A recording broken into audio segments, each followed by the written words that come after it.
নমস্কার বন্ধুরা, ওবিটি একাডেমিতে আপনাদের সবাইকে স্বাগত। আমি সত্যজিৎ সর্দার। আমি চলে এসেছি আবার একটা নতুন ভিডিও নিয়ে। আজকে আমরা যে বিষয়টা নিয়ে আলোচনা করব তা আপনারা অলরেডি স্ক্রিনে দেখতে পাচ্ছেন। সেটা হচ্ছে বুলিশ রিভার্সাল চার্ট প্যাটার্ন মাস্টারি। মানে আমরা আজকে 5টি চার্ট প্যাটার্ন, মানে যেটা বুলিশ এবং রিভার্সাল চার্ট প্যাটার্ন, সেই সম্বন্ধে আজকে আমরা এই ভিডিওতে আলোচনা করতে চলেছি।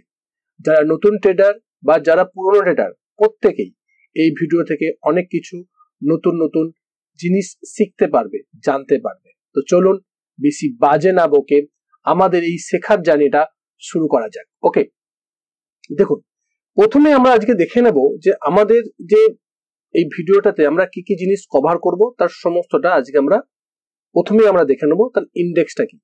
সেটা হচ্ছে, প্রথমে আমরা দেখব ডাবল বটম প্যাটার্ন, তারপরে দেখবো আমাদের তার এক্সাম্পল দেখবো, তারপর দেখবো ট্রিপল বটম, তার এক্সাম্পল দেখবো, তারপরে হেড এন্ড শোল্ডার বটম এবং তার এক্সাম্পল দেখবো, তারপর দেখবো ফলিং ওয়েজ, তার এক্সাম্পল দেখবো, রাউন্ডিং বটম, তার এক্সাম্পল দেখবো। এবং যেটা মোস্ট ইম্পর্টেন্ট একটা মানে পার্ট হতে চলেছে এই ভিডিও, সেটা হচ্ছে আগের দিনের এই রিস্ক ম্যানেজমেন্ট। আমি একটা ভিডিও মানে পাবলিশ করেছিলাম, আগের ভিডিওটা, এই ভিডিওটা আগের ভিডিওটা।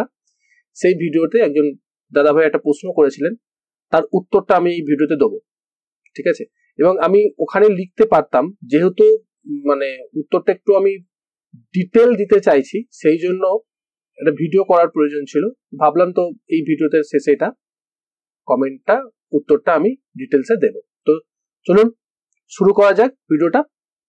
আমরা প্রথমেই দেখবো যে আমাদের যে চার্ট প্যাটার্নের প্রথম যেটা ডাবল বটম, ঠিক আছে। আমরা অলরেডি এই ইউটিউব চ্যানেলে আমাদের একটা ডাবল বটমের ভিডিও দেওয়া আছে, সেটাও আপনি দেখতে পারেন। প্লাস আমি এটাতে আপনাকে আরো ডিটেলসে বা ক্লিয়ারলি আরেকবার বোঝাবার চেষ্টা করি যে ডব্লু প্যাটার্নটা ফরমেশন কিভাবে হয় এবং এটাকে কিভাবে আমরা ট্রেড করতে পারি। দেখুন, প্রথমেই হচ্ছে যে এটা ডাউন ট্রেন্ডে তৈরি হয়। ফার্স্ট কন্ডিশন যে এটা ডাউন ট্রেন্ডে তৈরি হয়। যেহেতু এটা আমরা প্রত্যেকটা যে চার্ট প্যাটার্নটা আলোচনা করছি সেটা সবগুলোই বুলিশ রিভার্সাল, তো প্রত্যেকটাই ডাউন ট্রেন্ডের শেষেই তৈরি হবে, রাইট। তবু আমি তার প্রত্যেকটা প্যাটার্নের কন্ডিশন অনুযায়ী এই ডবল বটম প্যাটার্ন বা ডব্লু বটম প্যাটার্ন এটা ডাউন ট্রেন্ডে তৈরি হবে, ঠিক আছে। ডাউন ট্রেন্ডে তৈরি হবে মানে higher high, sorry lower high এবং লোয়ার লো, লোয়ার হাই আর লোয়ার লো ফর্মেশন করতে করতে প্রায় নিচের দিকে নামবে। লোয়ার হাই আর লোয়ার লো, ঠিক আছে। Lower high lower low formation করতে করতে প্রাইস যখন নিচের দিকে নামবে, নামার পরে এমন একটা জায়গায় সাপোর্ট নেবে, ঠিক আছে। সাপোর্ট নেবার পরে যে কোনো একটা জায়গায় সাপোর্ট নেবে, মানে একটা লো তৈরি করবে, ঠিক আছে। লো তৈরি করবে, তারপরে প্রাইস ওখান থেকে বাউন্স ব্যাক করে প্রাইস উপরের দিকে একটা উঠবে। ওঠার পরে লোয়ার হাই করবে, ঠিক আছে। যেহেতু lower high lower low formation করতে যাচ্ছিল, করার পরবর্তী ক্ষেত্রে প্রাইস এখানে নামবে, ঠিক আছে। নামার পরে আগে যে লো করেছিল, যে জায়গাটায় লো করেছিল তার নিচে কিন্তু ক্লোজ দেবে না বা তার নিচে যাবে না। সেই লেভেল থেকে, মানে সেই লেভেলটাকে সাপোর্ট করে, ঠিক আছে, সেই লেভেলটাকে সাপোর্ট করে প্রাইস আবার উপরের দিকে উঠতে থাকবে। ওঠার পরে ওপরে যে মানে লোয়ার হাইটা করেছিল, এর উপরের যে হাইটা করেছিল, এই যে রেজিস্ট্যান্স লেভেল, এটাকে রেজিস্ট্যান্স লেভেল, এই রেজিস্ট্যান্স লেভেলটাকে আমরা কি বলবো, নেক লাইন বলবো। এবং এই নেক লাইন বা এই রেজিস্ট্যান্স লেভেলটাকে যখন একটা বুলিশ ক্যান্ডেল দিয়ে ব্রেকআউট করবে, ঠিক আছে, তার পরবর্তী ক্ষেত্রে ব্রেকআউট পড়ার পরবর্তী ক্ষেত্রে কিন্তু আমরা এটাকে বলবো যে এটা একটা ডব্লু প্যাটার্ন বা এটা একটা ডবল বটম প্যাটার্ন ফরমেশন হয়েছে, রাইট। যতক্ষণ না পর্যন্ত এই নেকলাইনটা ব্রেকআউট করছে উইথ গ্রিন ক্যান্ডেল, ততক্ষণ পর্যন্ত কিন্তু আমরা এই প্যাটার্নটাকে আইডেন্টিফাই করব না বা প্যাটার্নটা তৈরি হয়েছে বলে বলতেও পারবো না, রাইট। এবং যখন ব্রেকআউট হলো, আমরা কি করব, এই ব্রেকআউট ক্যান্ডেলের উপরে এন্ট্রি নেব, ঠিক আছে। আর ব্রেকআউট ক্যান্ডেলের নিচে বা তার একটা ক্যান্ডেলের নিচে আমরা স্টপ লস লাগাবো, রাইট। আমাদের টার্গেট কত থাকবে, প্যাটার্ন বেস যদি আমরা টার্গেট করি, এই নেক লাইন থেকে এই যে সাপোর্ট লাইন, এই সাপোর্ট লাইনের মধ্যে যা দূরত্ব হবে, যা ডিস্টেন্স হবে, এই ডিস্টেন্সটাকে আমরা এই যে নেক লাইন থেকে ওপরের দিকে করে দেবো, রাইট। সেই সেম ডিস্টেন্স পর্যন্ত আমরা টার্গেট করতে পারি, ঠিক আছে। আদারওয়াইজ কি করতে পারি, আমরা ট্রেলিং স্টপ লস ইউজ করতে পারি। ঠিক আছে, ট্রেলিং স্টপ লস ইউজ করতে পারি। আর একটা কি হতে পারে যে আমরা 1:2 অথবা 1:3 রিস্ক ম্যানেজমেন্ট করে আমরা প্রফিট এখান থেকে বুক করতে পারি। ঠিক আছে, তো আমরা এই যে প্যাটার্নটা তৈরি হলো, এই প্যাটার্নের সঙ্গে আমরা ভলিউমকে কি করে কনফার্মেশন করবো, ভলিউমকে আমরা কিভাবে দেখবো, সেটা একবার বোঝার চেষ্টা করি। দেখুন, প্রথমে যদি ভিডিওটা যেটা বললাম সেটা বুঝতে অসুবিধা হয়, ভিডিওটা আর একবার প্রথম থেকে বা এই পার্টটা একটুখানি পিছন দিকে যান, যেখান থেকে শুরু করলাম সেখান থেকে আবার মানে চালিয়ে দেখুন, একবার জায়গায় দুবার দেখুন, আপনার সমস্ত কনসেপ্ট ক্লিয়ার হয়ে যাবে। রাইট, এবার আমরা দেখবো যে ভলিউমকে কিভাবে আমরা এখান থেকে কনফার্মেশন নেবো। ভলিউমে যখন দেখুন প্রাইস যখন নিচের দিকে নামছে তখন এর ভলিউম হাই হতে পারে, ভলিউম বা লো হতে পারে। লো হওয়াটাই বাঞ্ছনীয়। যখন প্রাইস ওপর থেকে নিচের দিকে নামছে এবং ভলিউম লো, তখন বুঝতে হবে যে এখান থেকে পোটেনশিয়ালি চেঞ্জ হবার একটা সিগন্যাল দিচ্ছে, যেহেতু ভলিউম লো এখান থেকে প্রাইস রিভার্সাল নিতে পারে, প্রথম থেকে সিগন্যাল দিল। তারপরে যখন প্রাইস ওপর দিকে উঠছে, এই যে ভলিউমটা, এই ভলিউমটা হাই হতে হবে। ঠিক আছে, তারপরে ভলিউম যখন আবার নিচের দিকে নামছে, নিচের দিকে নামার জন্য এই ভলিউমটা কিন্তু লো হতে হবে। রাইট, মানে সেলিং যে ভলিউমটা লো হতে হবে, বাইং ভলিউমটা কিন্তু বাড়াতে হবে। তারপরে যখন এই ভলিউমটা হচ্ছে, এই ভলিউমটা কিন্তু ভালো রকম হাই হতে হবে। ঠিক আছে, হাই হওয়ার পরে এখানে যে ক্যান্ডেলটা দিয়ে ব্রেকআউট হলো, মানে এই গ্রিন ক্যান্ডেলটা, এই গ্রিন ক্যান্ডেলটার কিন্তু ভলিউম ভেরি হাই হতে হবে। মানে হচ্ছে যে আমাদের যে অ্যাভারেজ আছে, ভলিউমের যে অ্যাভারেজ আছে, অ্যাভারেজের বেশি ভলিউম দিয়ে কিন্তু ব্রেকআউট করতে হবে এবং একটা বড় গ্রিন ক্যান্ডেল দিয়ে ব্রেকআউট করতে হবে। তবেই কিন্তু আমরা বলবো যে এই ব্রেকআউটটা সফল ব্রেকআউট হতে পারে, যদি এর ভলিউম হাই হয় এবং এই যে ভলিউম গুলো বললাম, এই উপরের দিকে যখন হচ্ছে তখন ভলিউম বেশি হবে, এই উপরের দিকে যখন উঠছে তখন ভলিউম কিন্তু বেশি হতে হবে। তবেই কিন্তু এই ফরমেশনটা কাজ করতে পারে বা কাজে, বা এই ফরমেশনটা তৈরি হওয়ার পরবর্তী ক্ষেত্রে যদি আমরা ট্রেড নিই, সেখান থেকে আমরা একটা প্রফিট বার করে নিয়ে আসতে পারি। ওকে, তো চলুন আমরা একটা এক্সাম্পল দেখার চেষ্টা করি যে আমাদের এক্সাম্পল কিভাবে আমরা সেখানে ট্রেড নিতে পারি। দেখুন, প্রথমেই দেখুন, এটা হচ্ছে আমাদের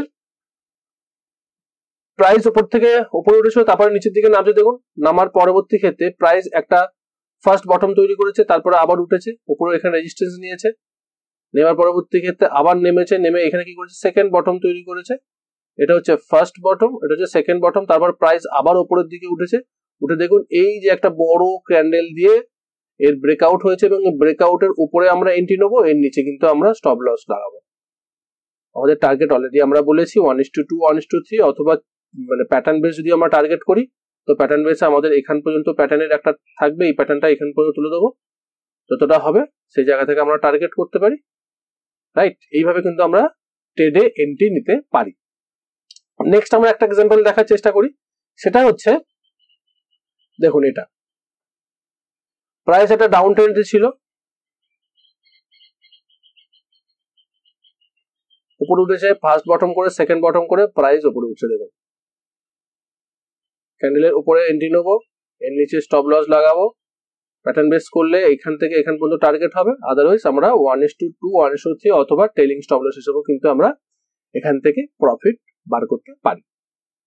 দেখুন, এরপরে যেটা আমরা দেখবো সেটা হচ্ছে নেক্সট প্যাটার্ন, ট্রিপল বটম। ঠিক আছে, এটাও একটা বুলিশ রিভার্সাল প্যাটার্ন এবং এই প্যাটার্নটা ডবল বটমেরই মতন সেম প্যাটার্ন। যখন আমরা ডবল বটম আর এই triple bottom same pattern, double বটমের ক্ষেত্রে দুবার নিচে সাপোর্ট নিচ্ছে আর ট্রিপল বটমের ক্ষেত্রে 3বার নিচে সাপোর্ট নিচ্ছে। দেখুন, প্রাইস একটা নিচের দিকে নামছিল ডাউন ট্রেন্ড, তারপরে প্রথমবার সাপোর্ট নিয়েছে, তারপরে প্রাইস উপরের দিকে উঠেছে, ওঠার পরে নিচের দিকে আবার নেমেছে, নেওয়ার পরে দ্বিতীয়বার এখানে আবার সাপোর্ট নিয়েছে, নেওয়ার পরে প্রাইস আবার উপরের দিকে উঠেছে, যে জায়গাটা রেজিস্ট্যান্স নিচ্ছিল সেই জায়গাতে রেজিস্ট্যান্স নিয়েছে, মানে প্রথমে যেখানে রেজিস্ট্যান্স নিয়েছিল সেই জায়গাতে রেজিস্ট্যান্স নিয়েছে। রাইট, রেজিস্ট্যান্স নিয়েছে, নেওয়ার পরে প্রাইস আবার নিচের দিকে নামছে, নিয়ে এখানে তৃতীয়বার সাপোর্ট নিচ্ছে।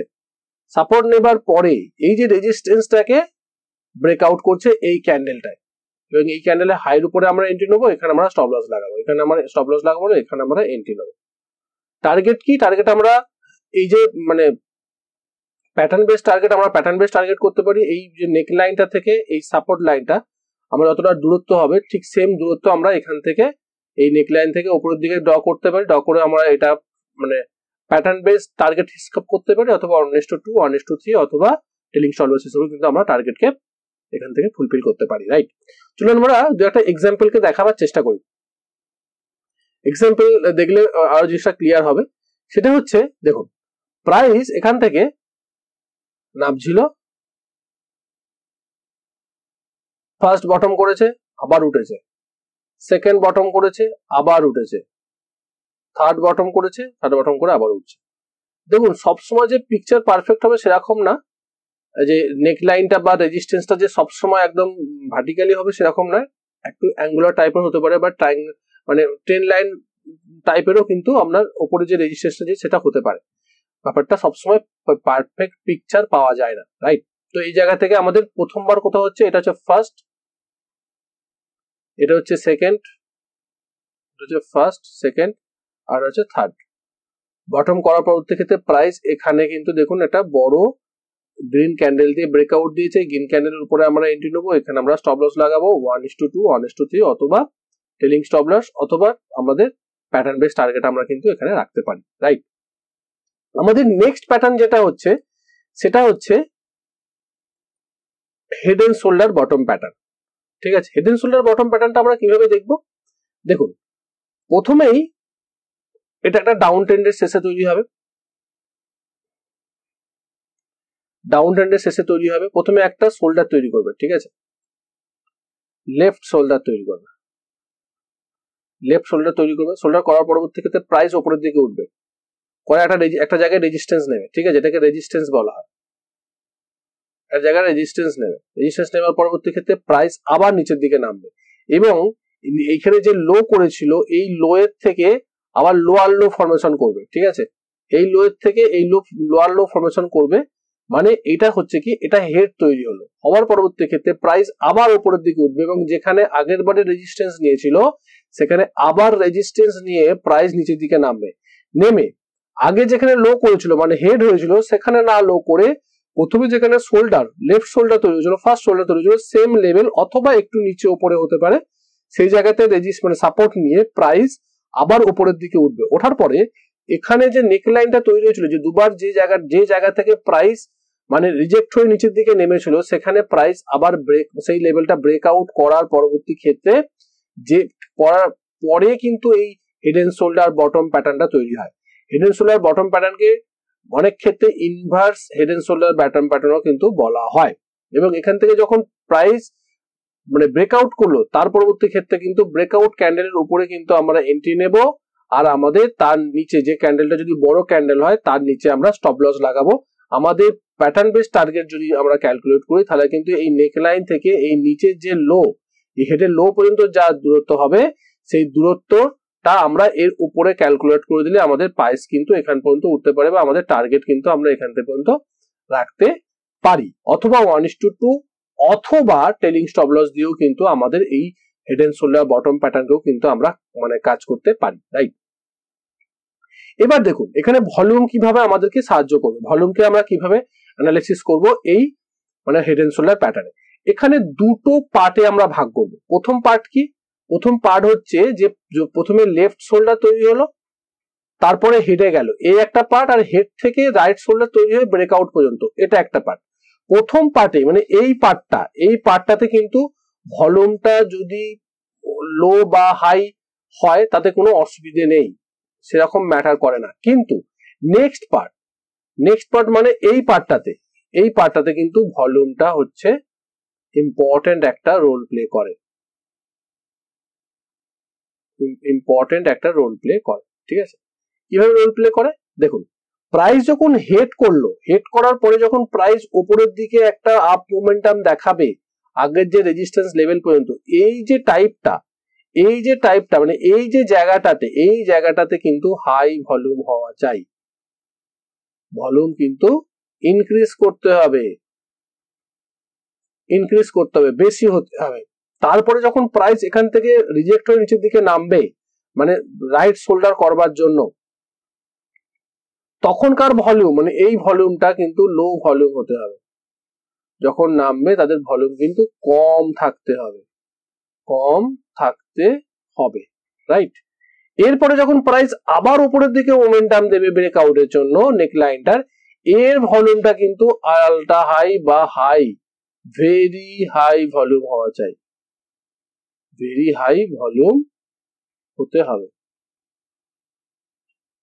রাইট। তবেই কিন্তু আমরা এই ফরমেশনটাকে কিন্তু head and shoulder bottom formation বলবো, এবং যে ব্রেকআউটটা হবে তার উপরে আমরা এন্ট্রি নেবো ব্রেকআউট ক্যান্ডেলের উপরে, আর নিচে আমরা স্টপ লস লাগাবো, সেটা তো আমরা অলরেডি আগেই বলেছি, ঠিক আছে। ভলিউম কিন্তু এই সেকেন্ড পার্টে যে ভলিউমটা উপরের দিকে আপ মোমেন্টাম দেবে, সেই ভলিউমগুলো কিন্তু অবশ্যই হাই হতে হবে, বেশি হতে হবে, আদার দেন আমাদের পুরনো যে ভলিউমগুলো যখন পুল ব্যাক দিচ্ছিল সেই ভলিউমগুলো থেকে, রাইট। আমরা এবারে দু একটা এক্সাম্পল দেখার চেষ্টা করব কিভাবে আমরা এখানে ট্রেড নেব, রাইট। দেখুন প্রাইস নিচের দিকে নামছিল, নেওয়ার পরবর্তী ক্ষেত্রে প্রথম লেফট শোল্ডার তৈরি করেছে, তারপরে প্রাইস উপরের দিকে উঠেছে, রেজিস্ট্যান্স নিচে আবার নিচে নেমেছে, এটা হেড করেছে, প্রাইস আবার উপরের দিকে উঠেছে এবং নিচের দিকে নেমেছে, মানে এটা রাইট শোল্ডার করেছে, করার পরে প্রাইস এখান থেকে কিন্তু একটা ব্রেকআউট করেছে, ঠিক আছে। এবং ব্রেকআউট করার পরবর্তী কিন্তু প্রাইস কিন্তু আবার এই যে আগের যে রেজিস্ট্যান্স লেভেলটাকে কিন্তু আবার রিটেস্ট করতে এসছে, মানে এখানে একটা সাপোর্ট নিতে এসছে, ঠিক আছে। এটাকে আমরা কি বলি, সিআইপি, চেঞ্জ ইন পোলারিটি বা রোল রিভার্সাল করছে, আগে যেটা রেজিস্ট্যান্স হিসেবে কাজ করলো সেটা এখন সাপোর্ট হিসেবে কাজ করছে, এবং এখান থেকে প্রাইস আবার একটা উপর দিকে মোমেন্টাম দেখিয়েছে। এবং এক্ষেত্রে আমরা কিভাবে এন্ট্রি নেবো, যে ব্রেকআউট ক্যান্ডেলটা ব্রেক করলো মানে এই নেক লাইনটাকে বা রেজিস্ট্যান্স লাইনটাকে, সেই ব্রেকআউট ক্যান্ডেলের হাইয়ের উপরে আমরা এন্ট্রি করব, আর তার নিচে আমরা স্টপ লস লাগাবো 1:2, 1:3, অথবা যে এই যে প্যাটার্ন বেস টার্গেট এই নেক লাইন থেকে এই যে লো এর লো পর্যন্ত এই যে জায়গাটা, এই জায়গাতে কিন্তু আমরা আমাদের প্যাটার্ন বেস টার্গেটও কিন্তু আমরা লাগাতে পারি, অথবা আমরা এখানে আরো একটা জায়গায় এন্ট্রি নিতে পারি, যখন আবার রিটেস্ট করতে আসছে মানে সিআইপি করতে আসছে, তখনও কিন্তু আমরা যে ক্যান্ডেলটা তৈরি করলো এই সাপোর্ট বা রেজিস্ট্যান্স লেভেলটা যখন সাপোর্ট লেভেল হিসেবে যখন কোনো বুলিশ ক্যান্ডেল তৈরি হবে, রিভার্সাল ক্যান্ডেল তৈরি হবে, তখন সেই ক্যান্ডেলের উপরে আমরা এন্ট্রি নেব এবং তার নিচে আমরা স্টপ লস লাগাবো। আমরা এখানে কি করতে পারি, আমরা এখানে মোর কোয়ান্টিটি অ্যাড করতে পারি, ঠিক আছে, মোর অ্যাড করতে পারি। কারণ কি, আমাকে যখন এই প্যাটার্নটা তৈরি হওয়ার পরে ব্রেক মানে রেজিস্ট্যান্স লেভেলটা বা নেকলাইনটা ব্রেকআউট হওয়ার পরে যখন প্রাইস আবার সেই লেভেলে রেসপেক্ট দিতে আসছে, সিআইপি করছে, চেঞ্জ ইন পোলারিটি করছে, মানে এখান থেকে প্রাইস আর নিচের দিকে নামবে না, এখান থেকে প্রাইস একটা আপ মোমেন্টাম দেখাতে পারে, একটা পসিবিলিটিস আছে যে এখান থেকে প্রাইস উপরের দিকে উঠতে পারে, রাইট। নেক্সট কি, নেক্সট হচ্ছে আমাদের যে আমরা যে প্যাটার্নটা নিয়ে আলোচনা করবো সেটা হচ্ছে ফলিং ওয়েজ। ফলিং ওয়েজ কখন তৈরি হয়, ফলিং ওয়েজ তৈরি হয় ডাউন ট্রেন্ডের শেষে, রাইট, ডাউন ট্রেন্ডের শেষে তৈরি হয়, প্রাইস কি করে, প্রাইস লোয়ার লো ফরমেশন করে আর লোয়ার হাই ফরমেশন করতে করতে প্রাইস নিচের দিকে নামে, লোয়ার লো আর লোয়ার হাই, যেহেতু এটা down trend, lower low lower high formation করতে করতে যখন প্রাইস নিচের দিকে নামছে, নামার পরে এখানে যদি এই যে একটা ট্রেন লাইন তৈরি করা হয়েছে লোয়ার হাই গুলোকে কানেক্ট করে, সেখানে যদি একটা বড় গ্রিন ক্যান্ডেল দিয়ে প্রাইস যদি ব্রেকআউট হয় এবং এই ব্রেকআউটের ভলিউম যদি হাই হয়, আর এই ব্রেকআউটটা যদি বড় একটা গ্রিন ক্যান্ডেল তৈরি হয়, সেই ক্যান্ডেলের উপরে হাইয়ের উপরে আমরা এন্ট্রি নেব, আর সেই ক্যান্ডেলের নিচে আমরা স্টপ লস লাগাবো। আমাদের প্যাটার্ন বেস টার্গেট হবে প্রথমে যে রেজিস্ট্যান্স লেভেলটা থেকে আমাদের এই যে সাপোর্ট লেভেলটা, যেখান থেকে আমরা লোয়ার হাইকে কানেক্ট করেছি, সেখান থেকে আমাদের নিচে পর্যন্ত আমাদের ডিস্টেন্সটা ক্যালকুলেট করবো, এবং সেই ডিস্টেন্সটা এখান থেকে উপরে আমরা টার্গেট ফিক্সড করতে পারি, এখানে আমরা টার্গেট করতে পারি, এটা আমাদের প্যাটার্ন বেস টার্গেট, অথবা 1:2 অথবা 1:3, অথবা আপনি ট্রেলিং স্টপ লস নিয়েও কিন্তু মার্কেটে কাজ করতে পারেন, ঠিক আছে। চলুন আমরা দু একটা এক্সাম্পল দেখা যায়।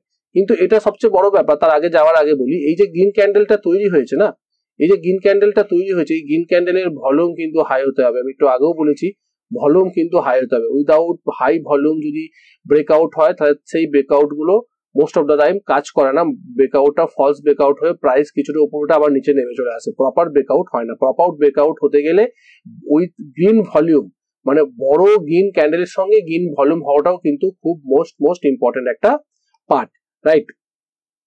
নেক্সট কি, নেক্সট হচ্ছে আমাদের এক্সাম্পল হচ্ছে, দেখুন প্রাইস নিচের দিকে নামছিল, ডাউন ট্রেন্ড, নামার পরে লোয়ার হাই করছে, লোয়ার হাই করছে, লোয়ার হাই করছে, lower low, lower low, lower লো করতে করতে প্রাইস যখন আসছে, এখানে দেখুন একটা ব্রেকআউট হয়েছে, এই ব্রেকআউট হয়েছে, ব্রেকআউটের পরে কিন্তু দেখুন প্রাইস একটা আপ মোমেন্টাম দেখিয়েছে, আপ ট্রেন্ড এখান থেকে কিন্তু দেখাচ্ছে। কিন্তু এই যে ভলিউমটাও কিন্তু আমাদের দেখতে হবে, ভলিউমটাও যেন হাই হয়, ভলিউমটাও যেন হাই হয়, তবেই কিন্তু এই ব্রেকআউটটা সফল ব্রেকআউট হিসেবে আমরা গণ্য করবো, রাইট। নেক্সট আমরা কি দেখবো, নেক্সট আমরা দেখবো আর একটাই আমাদের প্যাটার্ন আছে, সেটা হচ্ছে rounding bottom pattern. Rounding bottom pattern কখন তৈরি হয়? রাউন্ডিং বটম প্যাটার্ন তৈরি হয় কিন্তু সেটাও কিন্তু ডাউন ট্রেন্ডের শেষে তৈরি হয়, রাইট। প্রাইস যখন লোয়ার হাই লোয়ার লো করতে করতে প্রাইস নিচের দিকে নামে এবং একটা জায়গাতে মানে একটা লেভেলে বা একটা রিজিয়নে মানে সাপোর্ট নিতে থাকে, ঠিক আছে, সাপোর্ট নিতে নিতে প্রাইস একটা রাউন্ড আপ মোমেন্টাম দেখায়, যেহেতু ডাউন ট্রেন্ডে ছিল, ডাউন থেকে উপরের দিকে উঠবার চেষ্টা করছে, সেই জায়গাতে যখন প্রাইস প্রথমে যে রেজিস্ট্যান্সটা বা নেক লাইনটা তৈরি করেছে, সেই নেক লাইনটা যখন উপরের দিকে যখন আমরা ড্র করব, সেই নেক লাইন থেকে সেই নেক লাইনটা যখন ড্র করে দিলে যে মানে রেজিস্ট্যান্স লেভেলটা তৈরি হবে, তার উপরে যে সেই রেজিস্ট্যান্স লেভেলটা যখন ব্রেকআউট করবে, যে ব্রেকআউট ক্যান্ডেলটা ব্রেকআউট করলো, সেই ব্রেকআউট ক্যান্ডেলের উপরে আমরা এন্ট্রি নেবো, সেই ব্রেকআউট ক্যান্ডেলের নিচে আমরা স্টপ লস লাগাবো, ঠিক আছে, লাগিয়ে আমরা এন্ট্রিতে ট্রেডে এন্ট্রি করবো। এবং আমাদের যদি প্যাটার্ন বেস করা হয়, এই নেক লাইন থেকে এই যে লো পয়েন্ট সর্ববৃহৎ যে আমরা মানে রাউন্ড করেছি, সেই লো পয়েন্ট পর্যন্ত আমাদের থাকবে, এখান থেকে আমরা উপর দিকে তুলে দেবো, সেখান পর্যন্ত টার্গেট কিন্তু আমরা এখান থেকে ক্যালকুলেট করতে পারি, অথবা 1:2, 1:3 অথবা টেলিং স্টপ লস নিয়েও কিন্তু আমরা আমাদের ট্রেড এই রাউন্ডিং বটমেতে এক্সিকিউট করতে পারি, রাইট। আমরা নেক্সট যেটা দেখবো এর এক্সাম্পল দেখবো, এক্সাম্পলটা খুব ইন্টারেস্টিং একটা এক্সাম্পল। দেখুন প্রাইস এখান থেকে এভাবে লো করতে করতে করতে করতে করতে নামছে, রাইট। নামার পরবর্তী ক্ষেত্রে এখানে হোল্ড করেছে, হোল্ড করার পর আবার নেমেছে, নেমে এই জায়গা থেকে উপরে উঠে এখন higher high higher low, higher high higher low করতে করতে প্রাইস এখানে উঠেছে। এবং যখন দেখবো যে প্রিভিয়াস যে রেজিস্ট্যান্স লেভেলটা ছিল, সেই রেজিস্ট্যান্স লেভেলটাকে যখন ব্রেক করে বেরিয়ে যাচ্ছে, এই ব্রেক আউটের উপরে আমরা এখানে আমরা কি করব, এন্ট্রি করব।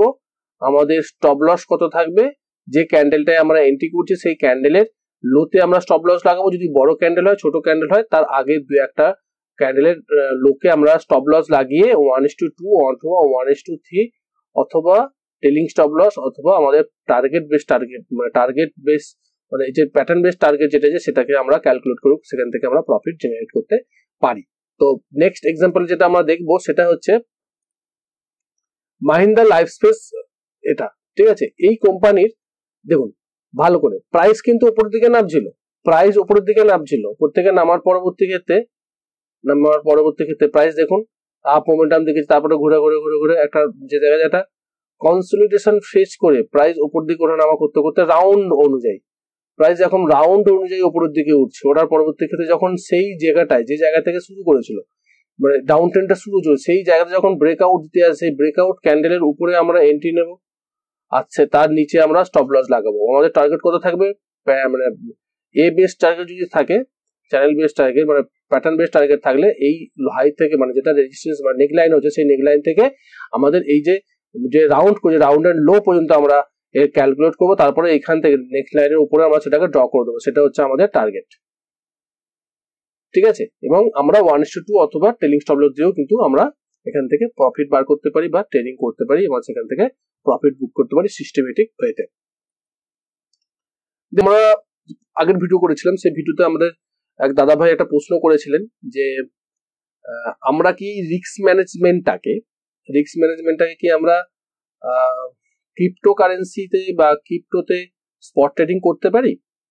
তো আমার উত্তর হচ্ছে, আমি উত্তরটা ওখানে দিতে পারতাম, আমি আগেও বলেছি উত্তরটা আমি ওখানে লিখেও দিতে পারতাম, লিখলে হয়তো অনেকটা লেখা হয়ে যেত, সেটা একটু ভিডিও করে আমি এক্সপ্লেন করবার চেষ্টা করছি। দেখুন আমি রিস্ক ম্যানেজমেন্টে যেটা শিখিয়েছিলাম যে 1:2 অথবা 1:3 যদি আমরা টার্গেট করি, যে আমি 1 টাকা রিস্ক নিলাম এবং তার এগেইনস্টে 2 টাকা লাভ করলাম এবং 3 টাকা লাভ করলাম, মিনিমাম যদি আমরা 1:3 ধরি, রাইট, ম্যাক্সিমাম এত কিছু হতে পারে, মিনিমামকে আমি 1:2 না ধরে 1:3 যদি ধরি, তাহলে 1 টাকা যদি আমি রিস্ক নিই 3 টাকা আমি লাভ করতে পারি। এবং সেখানে আমরা কিভাবে আমাদের কোয়ান্টিটিকে ক্যালকুলেট করব সেটাও আমি কিন্তু আমাদের শিখিয়েছিলাম, যে আমরা যে একটা ক্যাপিটাল, আমাদের যা ক্যাপিটাল তার 1% আমরা রিস্ক নেব, ঠিক আছে, সেই রিস্কটাকে সেই অনুযায়ী আমরা কিন্তু ক্যালকুলেশন মানে কোয়ান্টিটিকে ক্যালকুলেট করব। কিভাবে কোয়ান্টিটিকে ক্যালকুলেট করব? কোয়ান্টিটিকে ক্যালকুলেট করবার আগে আমরা যে সিস্টেমকে ইউজ করছি, আমি কিন্তু খুব গুরুত্ব সহকারে বলছি, আরেকবার ভালো করে বোঝার চেষ্টা করুন। আমরা যে সিস্টেমকে ইউজ করছি সেই সিস্টেমের যে এন্ট্রি পয়েন্ট একটা থাকবে, ঠিক আছে, একটা এন্ট্রি পয়েন্ট থাকবে, সেই সিস্টেম অনুযায়ী আমার একটা এক্সিট পয়েন্ট থাকবে, যেটাকে বলা হয় স্টপ লস, স্টপ লস থাকবে। তার পরবর্তী ক্ষেত্রে আমি যে রিস্কটা নিতে পারি, মানে আমার যা ক্যাপিটালের 1%, যে আমার ক্যাপিটাল 1 লক্ষ টাকা হয়, ঠিক আছে, তাহলে আমার কত ক্যাপিটাল হবে, আমার 1% কত হবে, 1000 টাকা। তো এই 1000 টাকার উপরে আমি কতটা কোয়ান্টিটি কিনতে পারি, তখনই আমি কোয়ান্টিটিকে আইডেন্টিফাই করতে পারবো। কখন? যখন আমার কাছে একটা এন্ট্রি পয়েন্ট আর একটা এক্সিট পয়েন্ট, মানে স্টপ লস আর একটা এন্ট্রি পয়েন্ট থাকবে, আদারওয়াইজ কিন্তু আমি এই ক্যালকুলেশন করতে পারবো না। তো এবার প্রশ্ন হচ্ছে যে আমি স্পট ট্রেডিং এ করতে পারবো, না আমি কারেন্সিতে করতে পারবো, না ক্রিপ্টোতে করতে পারবো, না আমি ফরেক্সে করতে পারবো, না আমি কমোডিটিতে করতে পারবো? ভাই, আপনি যে কোনো ট্রেডিং এ করতে পারবেন যদি আপনার ট্রেডিং এ যে সিস্টেমটা ইউজ করছেন সেই সিস্টেমটাতে যদি আপনার একটা এন্ট্রি পয়েন্ট থাকে আর আপনার যদি এক্সিট পয়েন্ট থাকে, তখনই কিন্তু আপনি এই রিস্ক ম্যানেজমেন্ট সিটটাকে করতে পারবেন, রিস্ক ম্যানেজমেন্টকে করতে পারবেন বা ক্যালকুলেশন করতে পারবেন। এবার যদি আপনি ভাবেন যে আমার কাছে কোনো সিস্টেম নেই, আমি আমি মানে এতগুলো কোয়ান্টিটি কিনছি, আমি অতগুলো কোয়ান্টিটি কিনছি, আমার কাছে র্যান্ডামলি আমি ট্রেড করছি, কোনো সিস্টেমকে ফলো করছি না, কোনো স্ট্র্যাটেজিকে আমি মেনটেন করছি না, আমি কোনো কিছু দেখছি না, আমাকে কেউ বললো 200 কোয়ান্টিটি কিনতে কিনে নিলাম, কেউ বললো 500 কোয়ান্টিটি কিনতে আমি কিনে নিলাম, সেক্ষেত্রে কিন্তু আপনি রিস্ককে ম্যানেজ করছেন না। অতএব রিস্ককে ম্যানেজ করতে গেলে আপনি যে কোনো ট্রেডিং সিস্টেমে করতে পারেন, যদি আপনার সিস্টেমে এন্ট্রি আর এক্সিট আপনার ট্রেড নেবার আগে থেকে ডিফাইন করা থাকে, তবেই কিন্তু আপনি এই রিস্ক ম্যানেজমেন্টটা করতে পারবেন। আর আমি মনে করি যে কোনো ট্রেডিং এ, সে ইন্টারডে হতে পারে, স্ক্যালপিং হতে পারে, আপনার বিটিএসটি হতে পারে, সুইং হতে পারে, পজিশনাল হতে পারে, ইনভেস্টমেন্ট হতে পারে, স্পট ট্রেডিং হতে পারে, আপনার ক্রিপ্টোকারেন্সিতে হতে পারে, আপনার ফরেক্সে হতে পারে, কমোডিটিতে হতে পারে, অপশন হতে পারে, ফিউচার হতে পারে, সমস্ত জায়গাতে কিন্তু রিস্ক ম্যানেজমেন্টটা করতে হবে, কারণ ক্যাপিটালটা আপনার। আপনি যদি ক্যাপিটালকে না প্রোটেক্ট করেন, তো আপনি ট্রেড করলে লস যখন হবে আপনি লসটাকে কন্ট্রোল করতে পারবেন না। আপনি যদি 10টা ট্রেডে প্রফিট করে থাকেন, একটা ট্রেডে সেই প্রফিটটা নিয়ে আপনার টোটাল ক্যাপিটাল শেষ হয়ে যেতে পারে যদি আপনি রিস্ককে না ম্যানেজ করেন। তো আপনাকে ট্রেড নেবার আগে আপনার ট্রেডে এন্ট্রি পয়েন্ট আর ট্রেডে এক্সিট পয়েন্ট মানে ইনিশিয়াল স্টপ লসটা কিন্তু প্রথমে আইডেন্টিফাই করতে হবে, আদারওয়াইজ আপনি ট্রেডে এন্ট্রি নেবেন না। কারণ আপনার ক্যাপিটাল থাকলে তবে আপনি ট্রেড নিতে পারবেন, যদি আপনি ক্রিজে টিকে থাকেন তবেই কিন্তু আপনি রান নিতে পারবেন। আপনি যদি আউট হয়ে যান তাহলে কিন্তু আপনি রানও করতে পারবেন না, কিছু করতে পারবেন না। এখানে প্রফিট করাটা বড় ব্যাপার নয়, এখানে ক্রিজে টিকে থাকাটা বড় কথা। আমি সবসময় বলি মার্কেটে কে জিতলো কে হারলো সেটা কোনো ম্যাটার করে না, আমি কত টাকা প্রফিট করলাম কত টাকা লস করলাম সেটা ম্যাটার করে না, ম্যাটার করে আমি টিকে আছি কিনা, আমি ক্রিজে আছি কিনা। আর ক্রিজে থাকতে গেলে আপনার ক্যাপিটালকে কিন্তু আপনাকে থাকতে হবে, ক্যাপিটাল যদি না থাকে আপনি ক্রিজে টিকে থাকতে পারবেন, আপনি ট্রেডই নিতে পারবেন না। আপনি কিভাবে আপনি ট্রেড করবেন টাকা যদি না থাকে? অর্থাৎ টাকাকে আগে রক্ষা করতে হবে। আপনার প্রথম প্রাইমারি মোটিভই হচ্ছে নিজের ক্যাপিটালকে রক্ষা করা। নিজের ক্যাপিটালকে রক্ষা করলে আপনি অনেক ট্রেড আসবে, হাজার হাজার অপরচুনিটি আসবে, কিন্তু প্রত্যেকটা অপরচুনিটিতে কিন্তু আপনাকে রিস্ক ম্যানেজ করে নিতে হবে। তো মোরাল অফ দ্য স্টোরি কি? মোরাল অফ দ্য স্টোরি এটা যে আপনি যে কোনো ট্রেডিং এর ক্ষেত্রে এটাকে ইউজ করতে পারেন, কিন্তু যদি আপনি সেটা সিস্টেমেটিক ওয়েতে করেন, যদি আপনি সেটাকে সেট আপ বেসে করেন, আপনি একটা সিস্টেমকে ফলো করেন। সিস্টেমেটিক ট্রেডিং এর সবচেয়ে বেস্ট পয়েন্ট হচ্ছে রিস্ক ম্যানেজমেন্ট। আপনি সিস্টেমেটিক ট্রেডিং এ করলে তবেই কিন্তু রিস্কটা ম্যানেজ করতে পারবেন, আদার্স কিন্তু করতে পারবেন না। আপনি কারো টিপসে, কারো কমেন্টসে, আপনি কেউ আমাকে বললো এটা করার জন্য, কেউ ও বললো করার জন্য, ওইভাবে যদি আপনি ট্রেডিং করেন তাহলে কিন্তু রিস্ক ম্যানেজ করতে পারবেন। আপনি সিস্টেমকে ফলো করছেন, সিস্টেমে একটা ট্রেড এলো, সেই ট্রেডে আমি আমার যে সিগন্যাল দিল, সিগন্যাল ক্যান্ডেল হলো মানে আমার একটা এন্ট্রি পয়েন্ট এলো মানে আমার একটা স্টপ লস পয়েন্ট আসবে, তারপরে আমি রিস্ক ম্যানেজমেন্ট করবো, তারপরে আমি কোয়ান্টিটি করবো, আমার যা রিস্ক নেবো আমি ক্যাপিটালে 1%, সেই অনুযায়ী আমি কোয়ান্টিটি ক্যালকুলেট করবো, ততটাই আমি কিন্তু ওই এন্ট্রি পয়েন্টে আমি এন্ট্রি নেবো, আদারওয়াইজ আমি এন্ট্রি নেবো না। রাইট, আমি আশা করি বোঝাতে পেরেছি। তো প্রত্যেকটা ভিডিও শেষে আমি একটা কথাই বলি যে শুধুমাত্র শেয়ার মার্কেটে টাকা উপার্জন করার ক্ষেত্রে স্ট্র্যাটেজি শিখে নিলাম হবে না। সব থেকে বেশি জরুরি হচ্ছে ডিসিপ্লিন, যেটা একটু আগে বলছিলাম, এবং ধৈর্য।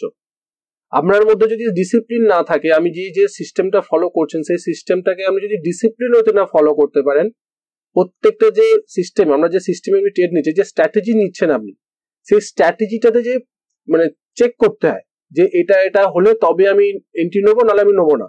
প্রত্যেকটা যদি রাইট হয় তবে আমি ট্রেড নেবো, নাহলে আমি নেবো না। এটা হচ্ছে ডিসিপ্লিন।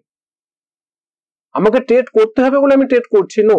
আমার সিস্টেমে এলো, সবকিছু দেখলাম, তবে আমি ট্রেড নেবো। তার যদি ট্রেড না আসে আমি চুপচাপ বসে থাকবো, মানে আমি ট্রেড নেবো না। এটাকে বলা হয় ডিসিপ্লিন। ডিসিপ্লিন এবং ধৈর্য দুটো জিনিস কিন্তু শেয়ার মার্কেটে ইম্পর্টেন্ট একটা জিনিস। এটা ছাড়া শেয়ার মার্কেটে প্রফিট বার করা বা টাকা উপার্জন করা খুব টাফ। তো এই দুটোকে কিন্তু আপনাদের মধ্যে তৈরি করতে হবে, রাইট?